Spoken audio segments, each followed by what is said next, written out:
Two shootings blocks apart and hours apart. Getting closer and closer, it seems like. It's almost time for me to move, maybe. A teenager sentenced for murder. We're very frustrated. We're very saddened with the results and the sentencing. And an angry response from the victim's family. And tax fight. To see this level of overtaxation and underrepresentation, it begs some serious questions. How the city could fight back against the province. CTV Calgary, local breaking news with Ian White. Good afternoon. Calgary police are investigating two shootings overnight in northeast Calgary, only a few blocks apart, but they don't believe the shootings are linked. Tyler Barrow joins us from the Genesis Center. So, Tyler, what more do we know? Ian, last night an altercation broke out in the Genesis Center's parking lot between a driver and a group of people. The driver got out of their vehicle, firing several rounds at the group, striking a man in his 20s. Now, the man in his 20s was taken in stable condition to Peter Lougheed Hospital around 10 p.m. No suspects were taken into custody as police are still in the early stages of the investigation. Then just before 5:30 this morning, officers were called to a home in the 200 block of Martindale Boulevard Northeast, approximately a 5-minute drive from the first shooting. The front of the home is riddled with bullet holes and at least half a dozen bullet casings were on the ground. No injuries were reported, and police don't have any suspects for this incident either. CPS says there is no evidence to indicate either event is extortion or gang-related. For residents, the two overnight shootings are hard to comprehend. I'm already planning to move or something to other community. So close to home now. You're getting closer and closer, it seems like.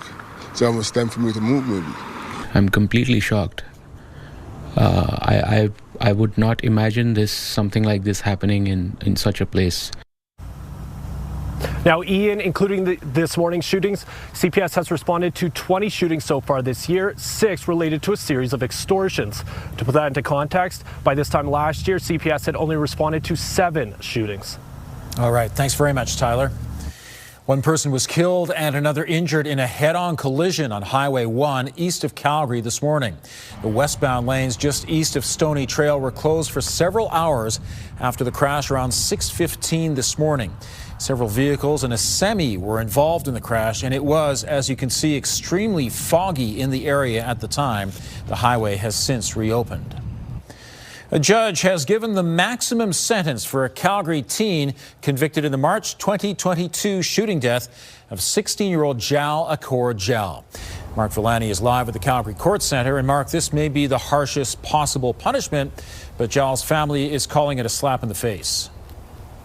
Yeah, that's right, Ian. The teen who can't be named under the Youth Criminal Justice Act is facing a 7-year sentence, but only 2 of those years will be served in closed custody, with the remaining served under community supervision. Now, members of Jal's family broke down in court today, many of them expressing outrage, frustration, some yelling and saying that Canada's justice system is an absolute joke. Now, court heard the teen killer, who was just 15 at the time, bought a gun to impress his Snapchat group and then executed Jal at point blank in the back of the head near the Crowfoot LRT station. He was convicted and pled guilty to second-degree murder, with Justice Paul Jeffrey calling the gravity of this killing very, very high. All the while, the teen's cognitive deficits and diagnosis of autism spectrum disorder were also seen as factors that reduced his moral blameworthiness. The Crown had asked for 4 years in closed custody, which was the most allowed, but the judge ordered 2 years, citing the teen's willingness to be rehabilitated back into society. We're very frustrated. We're very saddened with the results and the sentencing. At the end of the day, he gets to go to his family after 2 years, and then we don't get to ever see Jal again. And that's a really slap to the face to have such a less sentence. Now, it's unknown at this time if any sort of appeal could be launched to this decision. For now, the teen will get credit for 60 days of time served in closed custody. He's also been told to forfeit the weapon that was used in this crime, and he will have a 2-year weapons ban as well. Ian. Thanks, Mark. A rash of gym locker thefts have police and facilities sending out a warning. At least 60 thefts have been reported since November at the Westside Recreation Centre, the YMCA, MNP, Vivo, and Good Life locations. The issue has become so problematic it was discussed at the latest police commission meeting. Investigators say most of the time offenders are entering the gyms as drop-ins or using out-of-province memberships. Over 60% of the thefts that we see across the city are from locks that do not have a lock on them. So I strongly encourage everybody to use a padlock on your locker. Across the city, we see about 2 or 3 thefts a week that come from lockers which have a lock up on. Wigan suggests leaving valuables at home and using a shrouded padlock because it's stronger. If you've been the victim of a locker theft, contact police through the non-emergency line or online at calgarypolice.ca. Danielle, there is a bit of a wintry feel this afternoon. I think in some parts of the city there were some snowflakes too. Yeah, some snowflakes. I saw some of those out there, and we're going to be going back and forth this week. So keep that in mind, but it will start warming up again tomorrow. We also have more snowfall in the forecast for tomorrow. So a lot of things to talk about over these next 24 hours. -7 is the temperature at the airport. With the wind chill, it feels more like -12. So it's certainly chilly out there, absolutely. All right, here's what's going on over the next 24 hours. There's a lot to talk about here. Wind chill of -17 overnight, and then to kick off tomorrow, wind chill of -8. The winds will start to pick up out of the north later in the morning, gusting up to 40 kilometers per hour.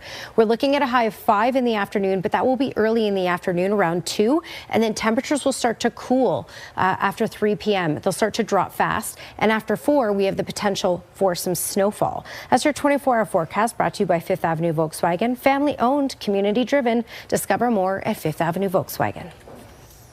Thanks, Danielle. Harnessing the global momentum of women's sports to enrich the lives of women and girls is the theme of this year's Why Whisper fundraising gala. Retired Canadian soccer legend and current Vancouver Rise FC co-owner Christine Sinclair is tonight's keynote speaker. YW Calgary says many women have found the skills they learned while playing sports have been essential to building a successful career. The night will highlight advancing equity in women's sports, celebrating progress, and creating inclusive opportunities for women and girls to thrive on and off the field. Ensuring that everybody can build the great lives that we know that the concepts of sport give you, so resilience and teamwork and confidence. And so I think the rise of women's sports and what we're seeing is very exciting, and we're very excited at YW to be able to support the conversation tonight. Proceeds from the gala will go to support YW Calgary programs and services for women and families. 2026 could be the year of plebiscites in Alberta. Just ahead, Calgary's mayor floats the idea of another vote, this time involving Calgary property taxes going to the province. And the province's plan to help settle disputes involving condo owners and their boards. Also, if you have a news tip, text us at 10400. Calgary's mayor is floating the idea of a plebiscite to push back against property tax hikes against the Alberta government. Jordan Canagan is at City Hall with more. And Jordan, it comes after a special meeting was called to discuss this tax hike.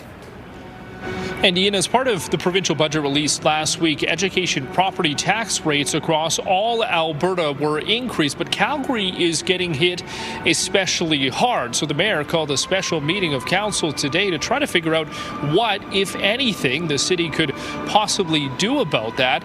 Now, due to those property tax increases, the average single-family homeowner here in Calgary will pay $339 more in those provincial taxes this year. Condos will also see a hike of $129. It's about a 20% increase overall, and the mayor says the city isn't seeing a return in investments coming back from the province. Jeremy Farkas has compared the situation to federal equalization, says maybe it's time a plebiscite be held about payments to the province, similar to a provincial referendum question about equalization 5 years ago. However, no formal motion was made to start that plebiscite process.